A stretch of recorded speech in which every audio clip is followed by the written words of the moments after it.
माशाल्लाह دا ټیم کې موږ سید عادل صاحب سره ولاړ یو ثواب محبت ایک تحوی لنګر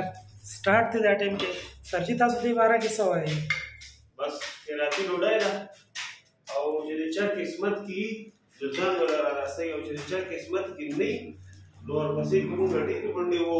قسمت کې نه خیراتي ډوډۍ ده بس څوک راځي ماشاءالله استاد تمنګ دې ټیم کې خلک خایي چې لنګر سٹارټ دی